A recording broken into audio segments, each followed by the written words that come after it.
എല്ലാ മാന്യ സ്നേഹിതർക്കും സ്നേഹവന്ദനങ്ങൾ. ഇസ്രായേൽ യുദ്ധം 2ാം വർഷം ഏറെക്കുറെ തികയാൻ പോവുകയാണ്. ഒക്ടോബർ 7, 2023 ആണ് ഈ യുദ്ധത്തിന്റെ ആരംഭം. സെപ്റ്റംബർ കഴിയുകയാണ്, ഒക്ടോബറിലേക്ക് കടക്കാൻ പോവുകയാണ്. അങ്ങനെയാണ് എങ്കിൽ ഇസ്രായേൽ യുദ്ധം ഏറെക്കുറെ 2ാം വർഷം പൂർത്തീകരണത്തിലേക്ക് വരികയാണ്. നമുക്കറിയാം, ഹമാസിന്റെ അന്ത്യം കുറിക്കും എന്ന തീരുമാനത്തോടെയാണ്, അല്ലെങ്കിൽ നിശ്ചയിച്ചുറപ്പിച്ചാണ് ഇസ്രായേൽ പ്രധാനമന്ത്രി ബെഞ്ചമിൻ നെതന്യാഹുവിന്റെ നിലപാടുകളും നീക്കങ്ങളും എല്ലാം. അതുകൊണ്ട് തന്നെ ഹമാസിന്റെ നേതാക്കന്മാർ ഏതൊക്കെ രാജ്യത്തുണ്ടായിരുന്നുവോ ആ രാജ്യങ്ങളിൽ കൃത്യമായി ചെന്ന് ആ രാജ്യങ്ങളിലെ സിറ്റിസൺസിന് യാതൊരു ബുദ്ധിമുട്ടും ഉണ്ടാകാത്ത രീതിക്ക്, അവരുടെ കെട്ടിടങ്ങൾക്ക് പോലും നാശമുണ്ടാകാത്ത രീതിക്ക് ഹമാസിന്റെ നേതാക്കളെ തിരഞ്ഞുപിടിച്ച് കൊന്ന് ആ ദേശം ശുദ്ധമാക്കുന്ന ഒരു നിലപാടാണ് ഇസ്രായേൽ സ്വീകരിച്ചുകൊണ്ടിരിക്കുന്നത്.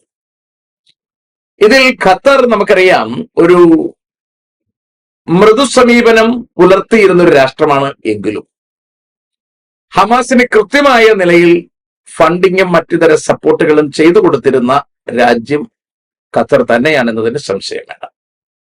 അതുപോലെ മറ്റൊരു രാജ്യമാണ് ഇറാൻ എന്ന് നമുക്കറിയാം. ഇറാനെ തകർത്ത് നാമാവശേഷമാക്കി. ലബനന്റെ കാര്യവും അങ്ങനെ തന്നെ, സിറിയയുടെ കാര്യവും അങ്ങനെ തന്നെ. ഇപ്പോൾ ഖത്തറിലേക്ക് ഇസ്രായേൽ തിരിഞ്ഞിരിക്കുകയാണ്. അവിടെയുള്ള അമേരിക്കൻ ബേസിൽ നിന്നൊരു 2-3 കിലോമീറ്റർ മാറിയാണ് കഴിഞ്ഞ ദിവസം ബോംബിംഗ് നടന്നിരിക്കുന്നത്. അതിനെ ചൊല്ലി ഭയങ്കരമാകുന്ന ചർച്ചകളാണ് ഇപ്പോൾ നടന്നുകൊണ്ടിരിക്കുന്നത്. കാരണം ഖത്തറിനെ തൊട്ടതോടുകൂടി ഇനി മിഡിൽ ഈസ്റ്റിലുള്ള എല്ലാ രാജ്യങ്ങളും ഒരുമിച്ച് നിൽക്കുവാനും, അല്ലെങ്കിൽ ഇസ്ലാമിക രാജ്യങ്ങൾ എല്ലാവരും ഒരുമിച്ച് നിൽക്കുവാനും, ഇസ്രായേലിനെ തകർക്കുവാനും സമയമായി എന്നാണ് ഇവരുടെയൊക്കെ ചിന്താഗതി. നമ്മൾ ലോകത്തിന്റെ പൊളിറ്റിക്സ് പോകുന്നത് വിശുദ്ധ വേദപുസ്തകത്തെ അടിസ്ഥാനമാക്കിയാണ് നമ്മൾ ദർശിക്കുന്നത് എപ്പോഴും. അത് തന്നെയാണ് ശരി എന്ന് പറയുവാനുമുള്ള കാരണം, ലോകം മുഴുവൻ സൃഷ്ടിച്ച സൃഷ്ടാവ് തന്നെ ഇതിനെ നിയന്ത്രിച്ചു കൊണ്ടിരിക്കുകയായി എങ്ങോട്ടേക്കാണ് ഇതിന്റെ ഗതി പോകുന്നത് എന്ന് ദീർഘനാളുകൾക്ക് മുമ്പ് ഇസ്രായേലിലെ പ്രവാചകന്മാർക്ക് ദൈവം വെളിപ്പെടുത്തി കൊടുത്തിട്ടുണ്ട്. അത് അങ്ങനെ തന്നെ നാളിതുവരെ സംഭവിച്ചു വരുന്നുണ്ട്. RSSന്റെ ചാനലായിരിക്കുന്ന ABC പലപ്പോഴും ഇസ്രായേലിനോട് ബന്ധപ്പെട്ട വാർത്തകൾ വായിക്കുമ്പോൾ ബൈബിൾ വെച്ച് വായിച്ച് അതിലെ കാര്യങ്ങൾ പറഞ്ഞ് സംസാരിക്കുന്നത് നമ്മൾ ശ്രദ്ധിച്ചിട്ടുണ്ടാവും. കാരണം ബൈബിളിൽ പറഞ്ഞിരിക്കുന്ന പ്രവചനങ്ങൾ ഇന്ന് സംഭവിക്കുന്ന സംഭവ വികാസങ്ങളുമായി അത്രയധികം ആക്യുറസി സൂക്ഷിക്കുന്നത് കൊണ്ടാണ്. അതുകൊണ്ട് തന്നെ കഴിഞ്ഞ ദിവസം എന്നെ പലരും വിളിച്ച് സംസാരിച്ചിരുന്നു, ഇസ്രായേലിന്റെ ഈ യുദ്ധം എങ്ങോട്ടായിരിക്കും പോവുക, ബിബ്ലിക്കലി എന്താണ് അതിന്റെ നിലപാട്. ബിബ്ലിക്കലി നമ്മൾ ഇനി ഗൗരവത്തോടു കൂടി മനസ്സിലാക്കേണ്ടുന്ന കാര്യം, ഇനി നടക്കേണ്ടത് പ്രധാനപ്പെട്ട സംഭവം യേശുക്രിസ്തുവിന്റെ 2ാം വരവ് തന്നെയാണ്.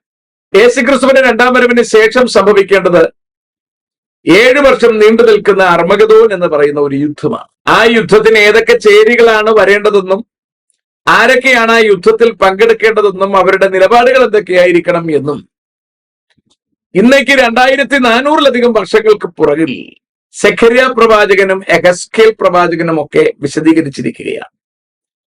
അവകളിൽ നിന്നും ഒട്ടും വ്യത്യസ്തമായിട്ടല്ല ഇന്നത്തെ മുഴുവൻ സംവിധാനത്തിന്റെ മൂവ്മെന്റ്.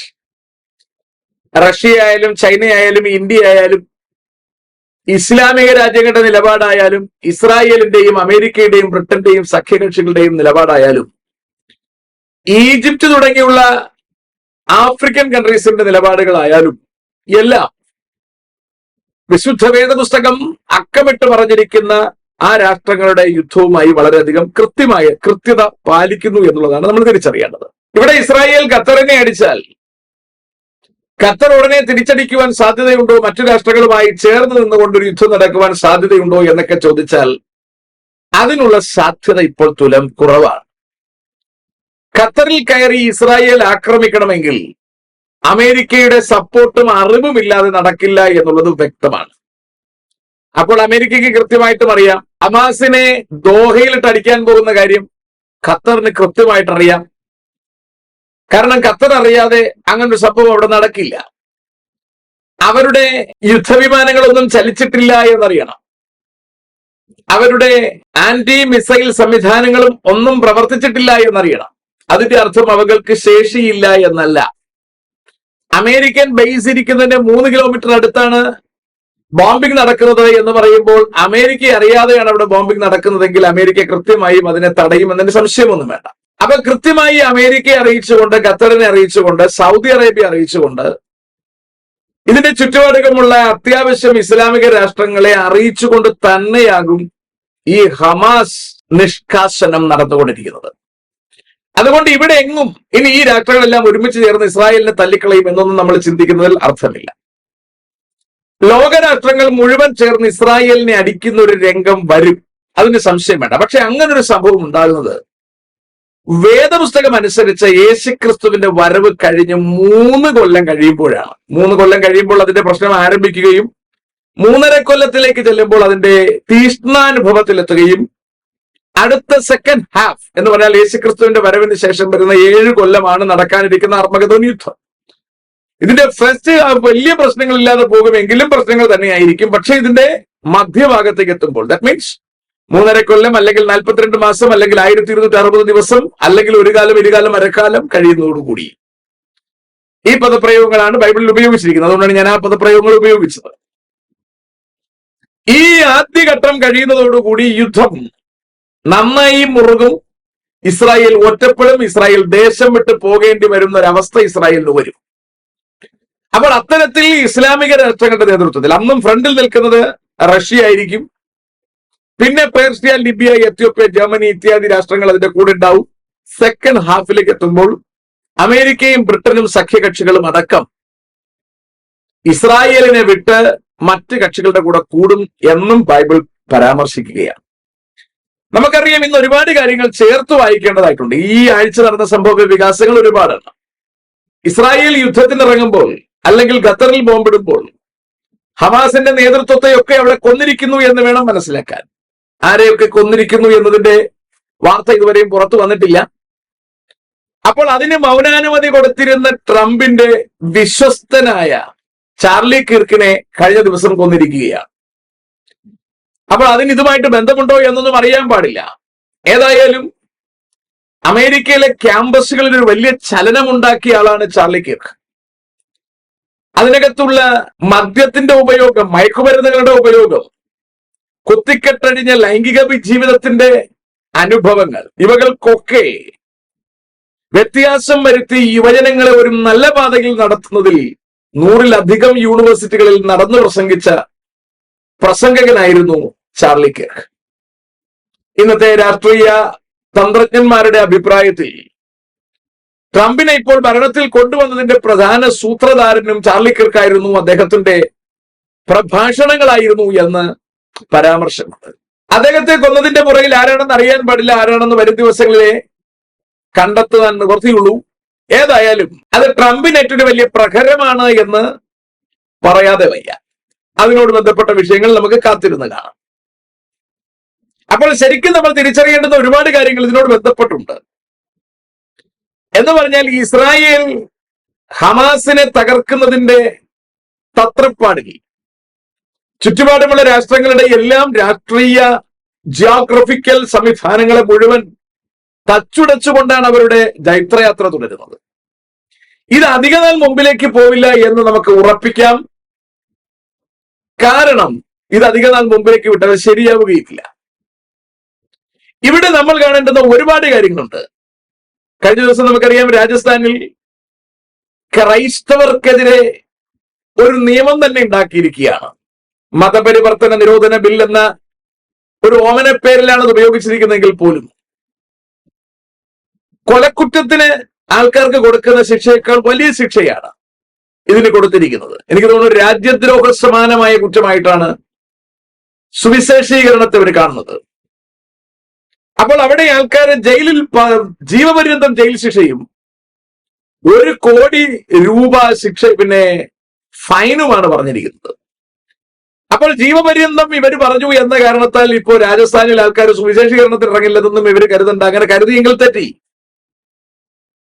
1 കോടി രൂപ പിഴ പറഞ്ഞത് കൊണ്ട് ക്രൈസ്തവരെ മുഴുവൻ ദേശത്തുനിന്ന് ഓടിച്ചു കളയാമെന്നോ എല്ലാവരെയും ഹിന്ദു ആക്കി കളയാമെന്നോ ഒക്കെ രാജസ്ഥാൻ ഗവൺമെന്റ് സ്വപ്നം കാണുന്നു എങ്കിൽ ഇതൊന്നും നടക്കുന്ന കാര്യമല്ല. ഏറ്റവും നല്ലത് ജയിലുകൾ വിശാലമാക്കുക എന്നുള്ളതാണ്. നമ്മൾ പ്രവർത്തികളുടെ പുസ്തകമൊക്കെ വായിച്ചു നോക്കിയാൽ നമുക്ക് മനസ്സിലാക്കും, ആദ്യ നൂറ്റാണ്ടിൽ ഏറ്റവും കൂടുതൽ വിധവമാരുണ്ടായി. അതിന്റെ അർത്ഥം നൂറുകണക്കിന് ആൾക്കാർ യേശുക്രിസ്തുവിന് വേണ്ടി രക്തസാക്ഷികളായി മാറി എന്നുള്ളതാണ്.